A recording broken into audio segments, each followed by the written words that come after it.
All right. Jaren, are you still there? We're going to get started today.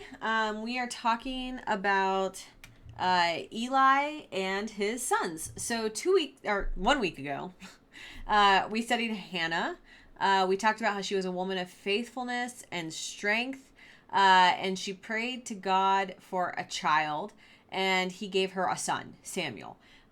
When Samuel was old enough, she took him to the temple to be raised there and to learn the ways of God under the tutelage of a man named Eli. So today we're going to talk about Eli and his sons, and tangentially, kind of in contrast, we're going to talk about Samuel. So we're going to see Eli on his sons on one hand, and we're going to see Samuel on the other hand, and kind of biblically, the Bible kind of sets up their narratives to contrast each other, right? And we talked about last week how all of this, Samuel, is set up for the idea that a king is coming, right? We've had the time of the judges, we've had time of prophets, but Israel has been ruled by judges, ruled being a strong word for what is really kind of like guided by judges. But things are about to change, and the book of Samuel is where that change happens.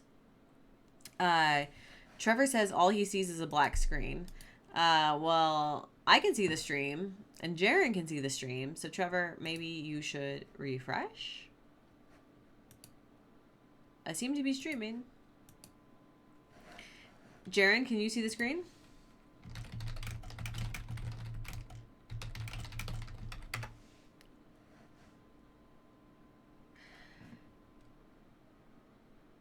I'm going to keep going, assuming you can hear me. So, if we can't, we'll back up. Trevor says,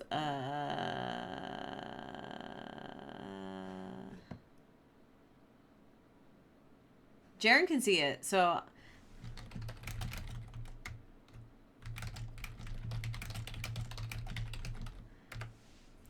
right, so I'm going to keep going, and hopefully eventually Trevor will be able to get the stream up. If not, he can join us in here. So, when Samuel is brought to the temple... Oh, wait, back up. We have to back up. Remember, to be high priest in the temple, which is what Eli is a big deal, right? Only very specific people directly descended from Aaron, who is Moses' brother, could be the high priest. And what's important about the high priest? The high priest was the only person who could go into the Holy of Holies. That's the innermost part of the tabernacle at this point, because there is no temple yet. So the tabernacle. Anytime it references the temple here, what it really means is a tabernacle. So like temple with a lowercase t. Where the tabernacle is the like tent version of the temple. So what's in the Holy of Holies? The Ark of the Covenant. That's supposed to be where God is, where God dwells. So therefore, because you had to be descended from Aaron, these things tend to run in the family, right? If your dad was high priest, then probably you're going to be high priest one day, or your brother, or whatever, right? So when Samuel is brought to the temple, the current high priest is a guy named Eli. And he had two sons named Hophni and Phinehas. Depending on your spelling, there may be an extra H in there in your Bible, Phinehas. So Eli was the guy last week who saw Hannah praying in the tabernacle and automatically assumed she was drunk. And instead of like giving her the benefit of the doubt that she was praying. So Eli at this time is a very old man, and his sons are full grown, unlike Samuel, who is a child, right? And that's sort of how we open up this part of the story. Samuel is living in the temple. He's being taught by Eli and the other priests. So with that, we're going to flip to 1 Samuel 2, 11 through 17. And I'm going to sneeze. Woo! Okay. 1 Samuel 2, 11 through 17. Then Elkanah went home to Ramah, while the boy remained to minister to the Lord in the presence of the priest Eli. Now the sons of Eli were scoundrels. They had no regard for the Lord, or for the duties of the priests to the people. When anyone offered sacrifice, the priest's servants would come, while the meat was boiling, with a three-pronged fork in his hand, and he would thrust it in the pan or kettle or cauldron or pot. All that the fork brought up to the priest would take for himself. This is what they did at Shiloh to all the Israelites who came there. Moreover, before the fat was burned, the priest's servants would come and say to the one who was sacrificing, "Give meat for the priest to roast, for he will not accept boiled meat from you, but only raw." And if the man said to him, "Let them burn the fat first, and then take whatever you wish," he would say, "No, you must give it now. If not, I will take it by force." Thus the sin of the young men was very great in the sight of the Lord, for they treated the offerings of the Lord with contempt. All right. To say the sons of Eli were scoundrels is probably a bit of an understatement on the Bible's part. You know, when you think of a scoundrel, you probably think of like Han Solo, right? No, these guys are not lovable scoundrels. What they are doing here is a sin against God and his people. But we're going to break it down because there's many things they're doing here that is wrong. And, you know, you may be reading this and you're like, I don't understand what's happening. There's, you know, meat, it's being boiled. There's a fork. What's happening? So first off, they were stealing bits of the sacrifice, right? So they were stealing pieces of the sacrificial animals brought, right? And obviously if you're sacrificing an animal, you're sacrificing meat, right? And when you steal a piece of the sacrifice, you're stealing from God. That sacrifice is like a gift to God, right? So these people are bringing their sacrifices for God, and the priests are taking parts of them. You can imagine it would be like if the offering plate went by and you took money out of it, right? Don't do that. Secondly, they were taking... the taking of the meat with the fat still on it. This is in direct contradiction to the laws given in Leviticus. You remember there's a lot of laws in Leviticus. They dictate how to treat each other, how to treat God, how to deal with, civil, religious, lots of things. So in Leviticus 7:25, it says, if one of you eats the fat from an animal of which an offering by fire may be made to the Lord, you who eat it shall be cut off from your kin. So they're saying if you do this, you should be exiled from your family as punishment. That's a big deal. The ancient world wasn't like it is today, where, if you're an adult and your family's like, I want nothing to do with you, you're like, fine, I have a house, I get a job, right? It sucks emotionally, but, it's not the end of the world. Back then, getting an exile from your family is like, what are you going to do? Where are you going to go? It's hard to just get a job, right? Your family was everything. So these priests are ignoring this law, obviously. They're not punishing themselves, and they're just doing whatever they want. And finally, it says that if a person tried to go against them, if a person was like, no, we have to burn the fat first, that's what it says in the Bible, in the laws of Leviticus, these priests would threaten violence and probably follow through with it to force people to do their way. So these two priests, Hophni and Phinehas, were abusing their position in every way they possibly could. They didn't care that they were supposed to be working for God. They didn't care that they were supposed to be helping people. All they cared about was making themselves richer on other people. And it's not money, but it's food, right? And the point of money is to buy food so you can live. Yes, other material things are nice, but ultimately that's the point, right? So they are completely ignoring God's law. They did whatever they wanted, and they abused God's people. So do we think God is happy with this? No, he's not. All right. So next we're going to read 1 Samuel 2:22 through 26. All right. Now Eli was very old. He had heard all that his sons were doing to all Israel, and how they lay with the women who served at the entrance to the tent of meeting. He said to them, "Why do you do such things? For I hear of your evil dealings from all these people. No, my sons, it is not a good report that I hear the people of the Lord spreading abroad. If one person sins against another, someone can intercede for the sinner with the Lord. But if someone sins against the Lord, who can make intercession?" But they would not listen to the voice of their father, for it was the will of the Lord to kill them. Now the boy Samuel continued to grow both in stature and in favor with the Lord and with the people. All right, Eli's old, but he's not stupid. He knows what his sons are doing. Turns out they're not just stealing, but they're also sleeping around with the women who came to serve at the temple. That's just despicable, right? So they're there's two things that could be, there's three things that could be happening here, right? Like with these women, they can be, seducing them. So it could be consensual. They could be abusing their power and authority and telling these women that if they sleep with them, they'll be closer to God, or their sins will be forgiven, or other kinds of lies that are spiritual abuse against these women. Or they could be just straight up, forcing themselves on these women. But none of this is good, right? So Eli, as head priest, he should do more than just yell at them. It's his job to enforce the law. It's his job, especially amongst his sons, especially amongst the priests working under him. He should have fired them. The biblical law says he should have exiled them from the family, right? So he should have been like, you're fired, bye. Even if he didn't want to exile them from the family, he should have at least fired them, right? Some sort of punishment. Instead, he just yells at them. And he doesn't even really yell at them about specific sins in the text. Instead, he's like, people are talking. We can't have that. Which sort of shows that even Eli is not as pure and faithful as we might like. He cares less that his sons are sinning and more about what will people think. And that's not a motivation, right? Like, you don't not sin because you care what other people think. I mean, you might occasionally. There is positive peer pressure.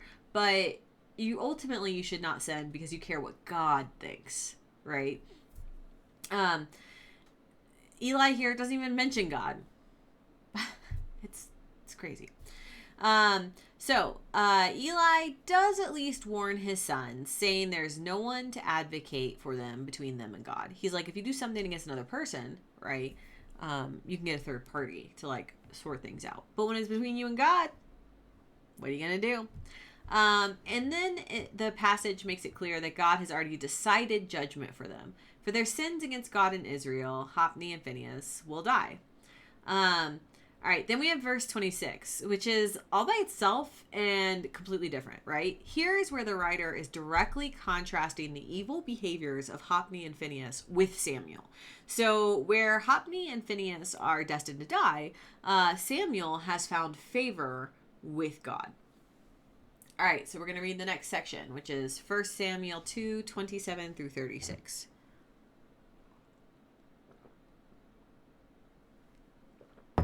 It's a long section. I need a drink of water before I read these incredibly long 9 verses. All right, so a man of God came to Eli and said to him, Thus the Lord has said, I revealed myself to the family of your ancestors in Egypt when they were slaves to the house of Pharaoh.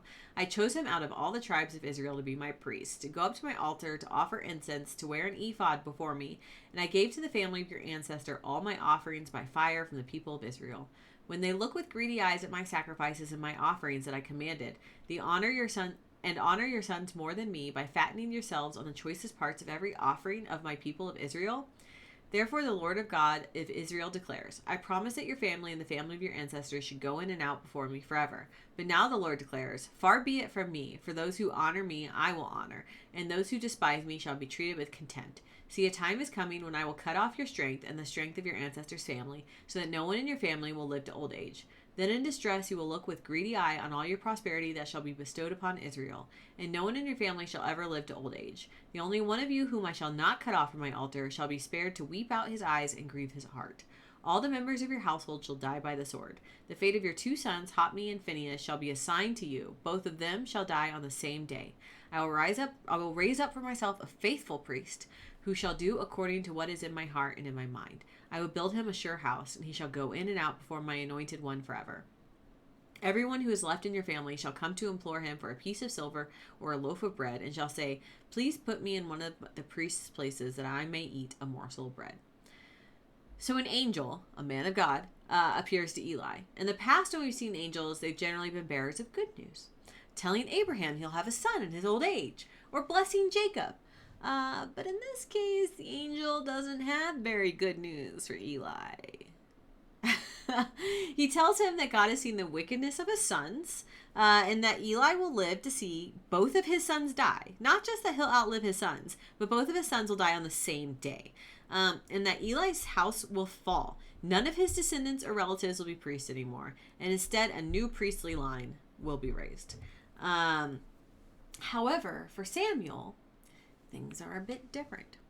So 1 Samuel 3, 1 through 9.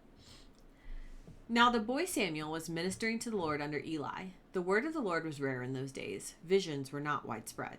At the time, Eli, whose eyesight had begun to grow dim so that he could not see, was lying down in his room.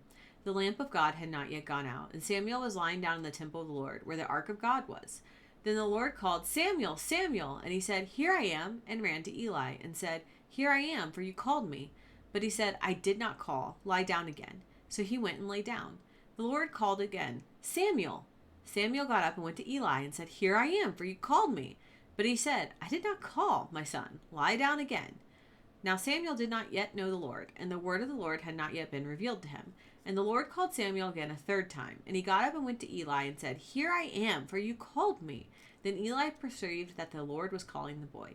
Therefore Eli said to Samuel, Go lie down, and if he calls you, you shall say, Speak, Lord, for your servant is listening. So Samuel went and lay down in his place. So Samuel is a boy living in the temple. He's sleeping where the Ark of the Covenant is, which seems strange to me because that's a holy place to be sleeping. Maybe it means that he's just laying in the tent of the tabernacle, but not in the Holy of Holies. I don't know. It's odd. But at this time, Samuel is still a boy, a kid. So that probably means he's under 13. Probably near to many of you in age. So Samuel is dozing, and he's here, and he hears someone call his name. He runs to Eli because who else is in the tabernacle? Who else is calling for him? And Eli is like, oh, kid, it's the middle of the night. I didn't call you. Go back to sleep. He's probably cranky that Samuel even woke him up, right? It's like when you wake your parents up in the middle of the night. Why doesn't Samuel recognize it's the voice of God? Well, what would you think it was if you heard a voice in the middle of the night? You would think it's your parents, right?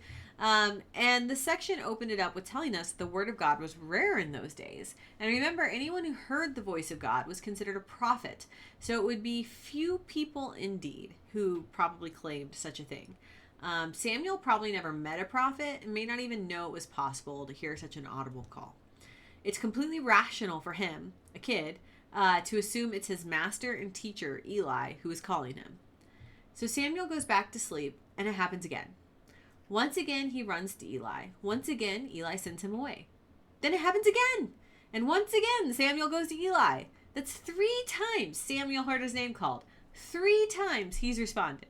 Now, I think most of us, if it was the middle of the night and our parents called us out of bed, we would grumble and moan and complain. And then if we responded and they said, no, I didn't call you, and then we heard our name again, if you kept hearing your name and your parents kept sending you back to bed, what would you do? I'd probably just not respond the 3rd time. I'd probably ignore it.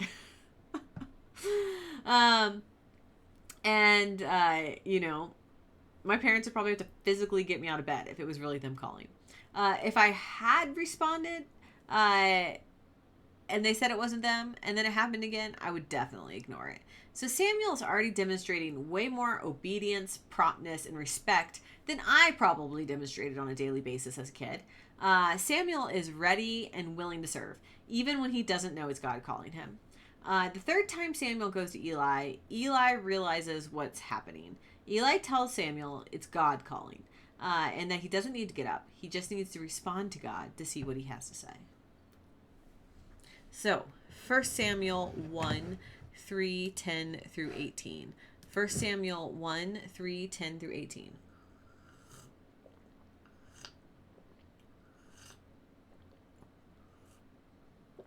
All right. Now the Lord came and stood there, calling as before, Samuel, Samuel. And Samuel said, Speak, for your servant is listening. Then the Lord said to Samuel, See, I am about to do something in Israel that will make both ears of anyone who hears of it tingle. On that day I will fulfill against Eli all that I have spoken concerning his house from beginning to end. For I have told him that I am about to punish his house forever for the iniquity that he knew, because his sons are blaspheming God, and he did not restrain them. Therefore I swear to the house of Eli that the iniquity of Eli's house shall not be expiated by sacrifice or offering forever. Samuel lay there till morning. Then he opened the doors of the house of the Lord. Samuel was afraid to tell the vision to Eli. But Eli called Samuel and said, Samuel, my son. He said, Here I am. Eli said, What was it he told you? Do not hide it from me. May God do so to you, and more also, if you hide anything from me of all that he told you. So Samuel told him everything and hid nothing from him. Then he said, It is the Lord. Let him do what seems good to him. So God calls Samuel again. And this time Samuel answers as Eli told him to. Your servant is listening. Then God tells Samuel what's up with the house of Eli. Literally, the first thing God tells Samuel is that Eli's family is doomed. That would be a weird message to get as a kid. That your boss's whole family, your boss, who's kind of like your dad, because he's basically raised you, his whole family is doomed. Now, it's unclear how much Samuel might have interacted with the corrupt priests or even know they're corrupt. He's a kid, right? And as you guys know, adults try to shield kids from a lot of stuff. So Samuel may have been completely oblivious to what was happening with Hophni and Phinehas.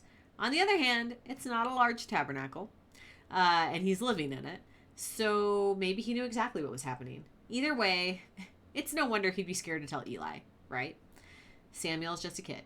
Eli is his master. And God really expects him to go before Eli and be like, Hey, Eli, just FYI, your family is corrupt and God will never forgive you. You're all doomed. Yeah. It's not exactly a cheery message. I would be scared to tell Eli that myself, even as an adult.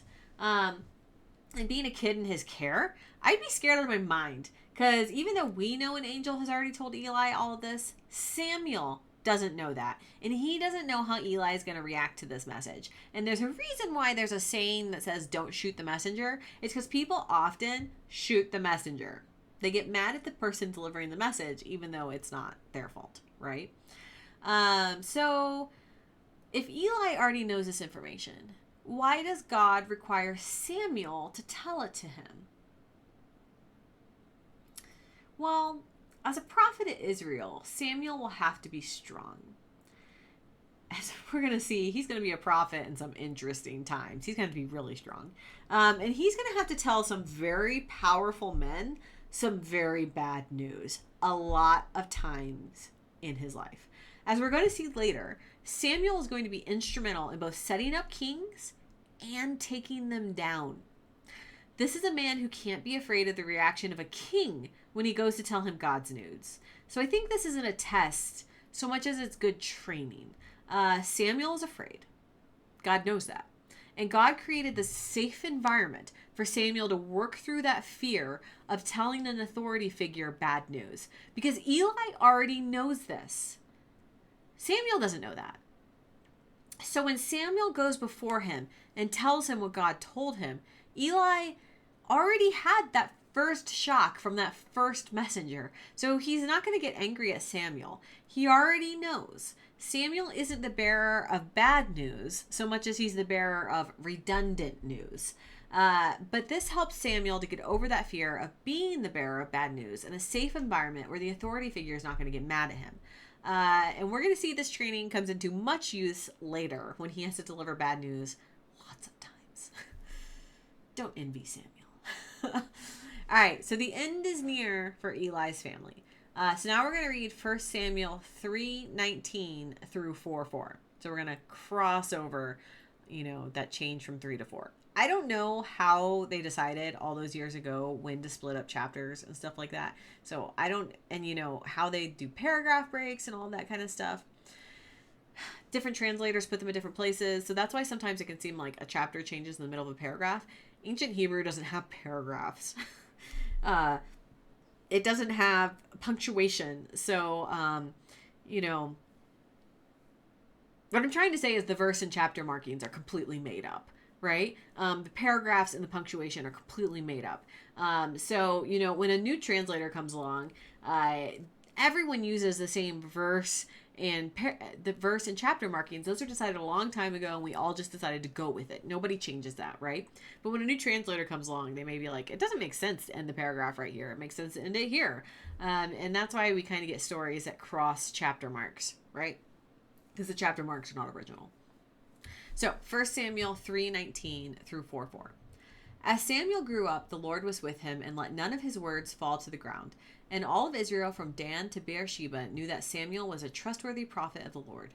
The Lord continued to appear at Shiloh, for the Lord revealed himself to Samuel at Shiloh by the word of the Lord. And the word of Samuel came to all Israel. In those days, the Philistines mustered for war against Israel, and Israel went out to battle against them. They encamped at Ebenezer, and the Philistines encamped at Aphek. The Philistines drew up in line against Israel, and when the battle was joined, Israel was defeated by the Philistines, who killed about 4,000 men on the field of battle. When the troops came to camp, the elders of Israel said, "Why has the Lord put us to rout today before the Philistines? Let us bring the ark of the covenant of the Lord here from Shiloh, so that he may come among us and save us from the power of our enemies." So the people sent to Shiloh and brought them there the ark of the covenant of the Lord of hosts, who is enthroned on the cherubim. The two sons of Eli, Hophni and Phinehas, were there with the ark of the covenant of God. All right. Drink some tea.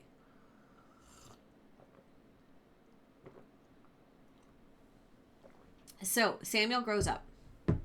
God is with him and lets none of his words fall to the ground. What does that mean? My Jewish Bible translates that sentence as, "He did not leave any of Samuel's predictions unfulfilled." And my NIV translation commentary says it means that Samuel's words were authoritative and trustworthy because they were God's words. I think these things basically all mean the same thing, right? If Samuel predicted something, it happened. If Samuel said something was a certain way, it was that way. Because Samuel was trustworthy and relied on God. And God was giving him the right words to say, and God had his back, right? So Shiloh, the place referred to here, is a location of the tabernacle. That's where it resides. It's a city. And this time, the Ark of the Covenant, at this time, the Ark of the Covenant and the tabernacle are in Shiloh and not Jerusalem, which is where we usually think of the temple being. That comes later. But basically, this little section is set up. Samuel grows up and continues to have God's favor. The Lord continues to reveal himself to Samuel, and meanwhile, a war is brewing between the Philistines and the Israelites. Remember, the Philistines are the guys who conquered Israel way back in Samson's time. So they would have been fighting on and off with the Israelites for a while. So the two have a little skirmish, and the Israelites lose. They're all like, "Why would God let the Philistines win?" Crisis. And then suddenly they're like, "Oh, we forgot the silver bullet. We forgot our nuclear option. We forgot the Ark of the Covenant." And they're like, "Surely if we bring the Ark of the Covenant into the battle, we will win." Just as Joshua won all those battles back in his day, and Moses, and even more recently the Judges. Because if the Ark of the Covenant is with you, then God is with you. So right here, they're treating the Ark of the Covenant like it's a magical object that if brought into any battle without direction or guidance from God will result in an auto-magical win for the Israelites. Literally a silver bullet, right? With no mind of its own, no thoughts. If I shoot a werewolf with a silver bullet, it'll die. If I stake a vampire through the heart, it'll die. They're literally thinking of the Ark of the Covenant like it's magic. But that's not how the Ark works. It's not a magical object. It's a symbol of God's presence. And if there's one thing we know in this story, it's that God is not with Hophni and Phinehas, the priests who bring the Ark of the Covenant to the Israelites. So I don't think this is going to go like how they think it's going to go, right? 1 Samuel 4:10 through 11. 1 Samuel 4:10 through 11. So the Philistines fought, Israel was defeated, and they fled, everyone to his home. There was a very great slaughter, for there fell of Israel 30,000 foot soldiers. The ark of God was captured, and the two sons of Eli, Hophni and Phinehas, died. The Israelites don't just lose. They lose bad. 30,000 men die, including Hophni and Phinehas, who the angel said would both die on the same day. So here's that same day in this battle. Worst of all, though, the Ark of the Covenant is captured. The thing that symbolizes God's presence in Israel is gone. Now, has God left Israel? No. The Ark of the Covenant, in the end, is just an object, right? God was using this defeat, this capture of the Ark of the Covenant to his purposes. The deaths of Hophni and Phinehas were punishment for their wickedness, and likely the defeat was because of Israel's wickedness, as well as their pride in thinking the ark would magically save them. They didn't pray to God. They didn't call out to God. They said, haha, I have a magical object that will solve this for me. I think this is the first time in the Bible the Ark of the Covenant is captured by enemies, but I could be mistaken. So that would mean this is the first time the Ark is out of Israelite possession. So this would be a huge blow. And as we're going to see, people don't take it well. So we're now going to skip forward to 1 Samuel 4:13 through 18. It's going to start with a he. The he arriving in the first sentence here is an Israelite man who ran from the battle to deliver the news of what happened to the city of Shiloh. So, when he arrived, Eli was sitting upon his seat by the road watching, for his heart trembled for the ark of God. When the man came into the city and told the news, all the city cried out. When Eli heard the sound of the outcry, he said, "What is this uproar?" Then the man came quickly and told Eli. Now Eli was 98 years old, and his eyes were set so that he could not see. The man said to Eli, "I have just come from the battle. I fled from the battle today." He said, "How did it go, my son?" The messenger replied, "Israel has fled before the Philistines, and there has been a great slaughter among the troops. Your 2 sons also, Hophni and Phinehas, are dead, and the ark of God has been captured." When he mentioned the ark of God, Eli fell over backward from his seat by the side of the gate, and his neck was broken, and he died. For he was an old man and heavy. He had judged Israel 40 years. All right. As the man spread the news, the people cry out. When the man tells the news to Eli, he is so shocked, he falls backward and breaks his neck and dies. And or he has a heart attack, falls over, breaks his neck. Either way, this is all as God predicted. God's judgment on the house of Eli. Phinehas and Hophni are dead. Eli is dead. Samuel's rise and faithfulness here is directly contrasted with the wickedness and fall of Eli's family. It didn't matter that Eli's family had been in that job for a long time. It didn't matter that Eli's family had the right bloodline, and Samuel was a nobody. Eli's family disobeyed God. God doesn't care who your parents are, or if you're born into a powerful job. He cares that you are faithful and true, obedient to him, and good to his people, like Samuel. So, next week we'll continue this story. We're going to see what happens to the Ark of the Covenant. It's not just going to, stay gone forever now. That comes later. And we're going to see what happens to Samuel. So, that is the end of today's lesson, which brings us to prayer requests. All right, if you have prayer requests, put them in the chat. For once, I didn't lose the text box. Be proud of me, guys. Oh, let me stop the stream before we do prayer requests.